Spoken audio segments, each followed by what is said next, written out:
Well, one man who's been fighting for his country is the former heavyweight world champion and one of the greatest boxers of all time. That is Wladimir Klitschko, of course, brother of the mayor of Kiev as well. A very warm welcome to the programme. Thank you for taking the time to talk to us this morning. Look, first of all, if you could, give us an update on this latest invasion, this incursion into the Donbass. It is morning. I cannot say it's a good morning because Ukraine has been invaded for the past 55 days. And the fights are still going on in the east and the south of the country. City of Mariupol has been fighting back as much as it could, but those disturbing images of destroyed buildings and thousands of killed civilians are just still out there and still repeating because the war is going on every day there and never stopped. Vladimir, speaking of this criminal war and invasion, and you can call it a genocide because this is fight against civil population. Yeah. And Vladimir, why did you feel, I mean, there you are, you're known around the world. You could have just been a figurehead, a spokesperson for what is going on in the defence of Ukraine. But you're an amazing man and you've chosen to join the army and risk your life. Why? Let me tell you who is amazing. Women and men are Ukrainians that defending its country, fighting back, fighting against this senseless war and aggression and killing and murdering. It's something that I couldn't even imagine could happen, and so is every other person in the country. And one more time, I'm proud of our country women and men that stand in arms and fight back this Russian aggression. I personally couldn't be anywhere else but in Ukraine. Where else could I be? I'm Ukrainian, I love my country, and so does every single person that is here. And I also want to say thank you to the Great Britain for all the support that you guys providing for us. The education that our father gave to Vitaly, my older brother, and myself, this army discipline and focus, agility, coordination and endurance, that was important to have those principles that our father gave us for the school, for being an athlete, to stand against any challenge and face the challenge that is in the front of you. And it's actually continuing in a further life. And there is no other way, but as I said, with those principles, especially endurance, because 55 days, it's a long time, especially when you every day in your country is getting assaulted by the Russian forces as it is. Us Ukrainians need to hold up, stand together, waiting for more support from our allies and partners, getting this support and fight back. So endurance definitely beats masterpiece and anything that is in front of us. And in front of us is one of the strongest armies in the world, but we stand strong because our will is strong. And look, the temptation must be, there must be pressure, surely, to consider giving up parts of eastern Ukraine in order to give peace. But you don't want to do that, and we understand why. But, you talk about the bravery of the women and of the men who have taken up arms. You have had a huge role, and you can't deny, in inspiring those people to do that. I mean, you've been a fantastic role model.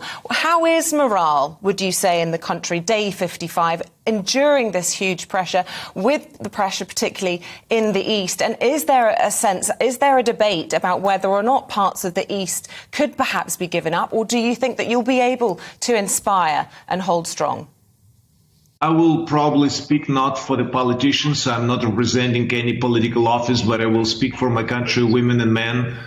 And I have to say, the more of civilians are getting murdered by the Russian army, the more resistance of our people is going to be out there. You cannot imagine what the feelings are by people that have lost their houses, lost their family members, lost their children.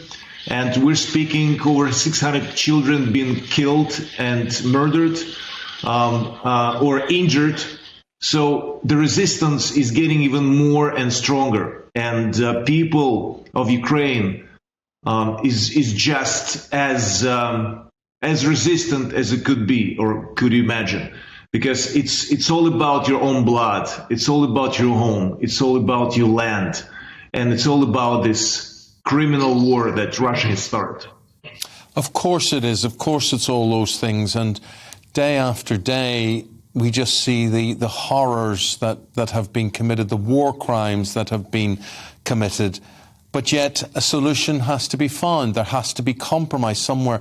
I don't know, after looking at those pictures, Wladimir, how you actually compromise, how there could possibly be reconciliation or peace in the hearts of the people of Ukraine. How does this end? Compromise. You speak about compromise, but we cannot rely on information that Russia is providing because there are lies after lies after lies. You cannot really rely on anything. And what about compromise? To actually completely give up? Is that a compromise? Get on your knee? Is that a compromise? As I've seen in Bucha with my own eyes, all those civilians, teenagers, they've been young men, women, they've been tortured with their hands behind their back and executed on their knee, executed with a shot in the head. Is that a compromise? I don't know what kind of compromise we guys gonna look for, but war is brutal and unfair, and we cannot rely on anything that actually was ever given to us, because Russian propaganda says Ukraine is just the beginning, watch us. So I just want to warn everyone else in the West, it's gonna knock on your door too.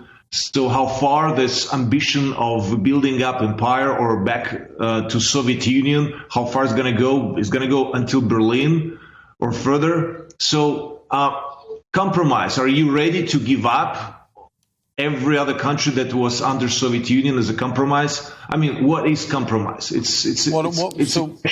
What are you prepared to do? I mean, there you're part of the army. Are you prepared to kill? Are you prepared to die? I am, as everyone in this country, stand together against Russian aggression. And we are ready for everything and anything to defend our country. I'm a member of territorial defense of city of Kiev. And as you know, a Russian army was in the outskirts of the city with Bucha, Gostomel, Irpin and Borodyanka, where all the mass murdering was taking place and was right in the satellite cities of Kiev, of the capital. When you are here on Ukrainian soil, you are a target, because there have been already thousands of people either shot by bullets or killed by explosions of the rockets that have been landing and continue to land on our soil, in our cities, in our residential districts. So we stand and we understand that death and life, that's for us, where is the compromise? Because we are getting killed constantly during these 55 days, and who knows how long it's gonna go. And that's why we just stand for our right. International law was broken, and the only compromise is when Russian forces, Russian military equipment and Russian boats gonna leave our home, our country, our cities, and leave us in peace. And that's the only compromise we see. What else? What motivates you, Wladimir, to keep going? I mean, as a former world heavyweight champion, you understand mental stress, you understand relentless fighting. But this obviously that pales into insignificance when you're talking about, as you've described, tortured, civilians being murdered. How do people keep going? How do you keep going in these sort of circumstances? Are you motivated by anger, that sense of injustice?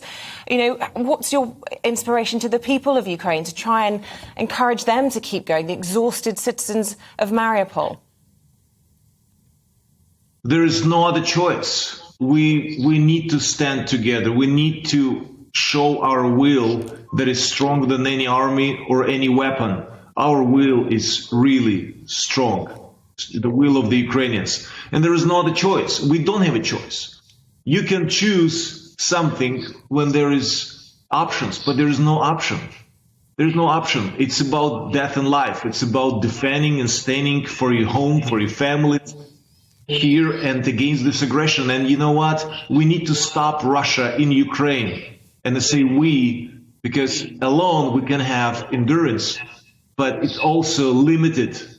And we need partners, we need support of our allies. We need to stop this Russian aggression, Russian war and criminal war in Ukraine now. Vladimir, Isabel mentioned there, how do you keep the people of Ukraine going? How do you motivate them? But how do you keep the West going? How do you keep the rest of the world going? Because the will of the West, it could wane. People become desensitized, unfortunately, to what they see day after day, night after night on their televisions, with news bulletins. How do you keep the will of the West strong behind you? With all those disturbing images, and I want to say thank you to the international press that reporting all this mass murdering of the civilians, of the war crime, because behind every single execution of the Ukrainian population, every killing or killer in this case has a first name and last name, and justice will eventually come. All is going to be documented. It's already been done, and I know that officials from GOG, from International Court, are here and investigating all of this and documenting all of this. And eventually, the justice must come as a consequence. If this world is not going to learn, and it seems like that Russia is making the same mistakes of the history. Second World War has not, and the mistakes of the Second World War was not learned well. And those mistakes are repeating. Conquering other countries, breaking international law, breaking human law. If we together want to stop it, so the repetition is not going to happen again and the Russian forces are not going to roll further, we must act together. And those, as I said, images speak louder than words. Of the Wladimir Klitschko, thank you. Cities that have been destroyed, that must show you that it could knock on your door now or very soon if we don't stop it. Thank you for your words today. We really appreciate your time. We admire you immensely, and we hope you stay safe. Thank you, and keep supporting us. Thank you. Thank you very much indeed. Wladimir Klitschko there. What a man.